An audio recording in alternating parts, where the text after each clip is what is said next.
हमारे नुमाइंदे शबनम फैयाज ने बीजेपी MLA RS पठानिया से मुलाकात की और मुख्तलिफ मोड पर बातचीत की।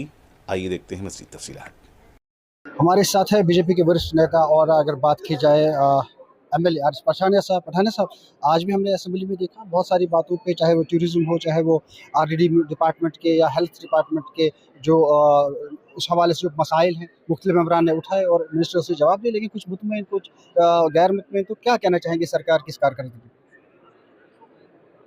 सरकार की एग्जिस्टेंस वाकई उस पर बहुत बड़ा एक सवालिया निशान है।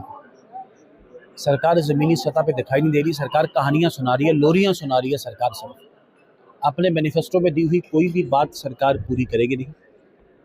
सरकार घुमाएगी, सरकार फिराएगी, सरकार झूठ बोलेगी।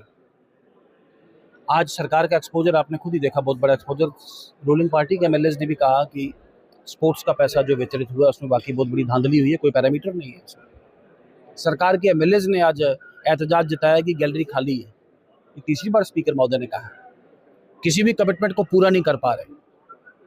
और नया एक विषय जो उभर के आया है कि डेली वेजेस स्ट्राइक पे हैं, NHM के वर्कर्स भी स्ट्राइक पे आ गए और 2.5 दिन की तनख्वाह के लिए अस्पताल के मुलाजमीन भी बात करें, लेकिन सरकार के पास कोई जवाब नहीं है। वाकई में चिंता का विषय। और इस सरकार की एग्जिस्टेंस, इस सरकार का वजूद, इस सरकार की वैलिडिटी अपने आप में बहुत बड़ा सवालिया निशान है। इसमें मैं आपके माध्यम से इनको अपील करूं कि कम से कम ज़मीन पे उतरें, लोगों के साथ जो कहा है उसे पूरा कर पाएँ और सरकार अपनी कमिटमेंट पे पूरी उतरे। यही सबसे बड़ी विडंबना है, लेकिन ये होगा नहीं, करेंगे नहीं। लेकिन सरकार का कहना है कि हम जो 5 साल हमारे हैं, हमें मौका दीजिए, हम अपने जो हमने मैनिफेस्टो में रखा है तो हम कर लेंगे। दूसरा साल तो इनका हो गया, आपको बाकी 3 साल भी इनके दिखेंगे। जो मेरा स्टेटमेंट है ये आपके यहाँ पे रिकॉर्ड, इतिहास रहेगा, रिकॉर्डेड रहेगा। कोई चुनावी कमिटमेंट अपनी पूरी नहीं करेंगे, सिर्फ झूठ बोलते आए हैं, झूठ बोलेंगे, लोगों के साथ कहानियाँ सुनाएंगे। सरकार की ना दिशा, ना दशा, ना विजन, ना डायरेक्शन, ना एक्शन। ये सरकार ज़मीनी सतह पे है, ये अथॉरिटीलेस सरकार है। लेकिन इनका इल्ज़ाम है कि जो सेंट्रल गवर्नमेंट ने बार बार वादा किया है कि हम स्टेटहुड देंगे, स्टेटहुड देंगे, नहीं दे रहे हैं, जिसकी वजह से उनको ये अड़चने आ रही है। मुझे बताएं, पहले एक रिकॉर्ड बजट भारत सरकार ने जम्मू कश्मीर की सरकार को दिया। फ्लड डैमेजेस हमें और हिमाचल को कंपेयर करें, हिमाचल को 3 साल के बाद मिला और 33% मिला, 67% नहीं मिला, हमें 100% मिला। 1400 करोड़ पूरा 100% हमारा बजट मिला। 5000 करोड़ का सेंट्रल असिस्टेंस मिला। और क्या चाहिए? फिर दिल्ली को गालियां दें।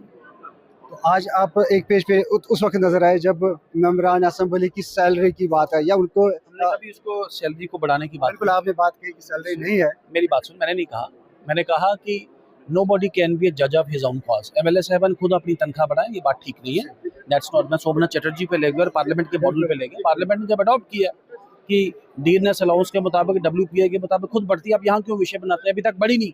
हाँ, इस बात पे हम सब एक पेज पे थे कि जब तनख्वाह बढ़ी नहीं तो विषय क्यों बनाया जा रहा है, मुद्दा क्यों बनाया जा रहा है, एक बिलो दी बेल्ट या डिफेमेटरी कैंपेन क्यों चलाया जा रहा है, उसके विरुद्ध हम बिल्कुल एक पेज पे थे। MLAs की रिस्पेक्ट, रिस्पॉन्स होना एक बहुत ज़रूरी, बहुत लाजमी है। और तनख्वाह पे साफ और स्पष्ट है, हमें कोई हक नहीं अपनी तनख्वाह खुद बढ़ाने का। पठानिया साहब, बात करने के लिए आपका बहुत थैंक शुक्रिया। यू।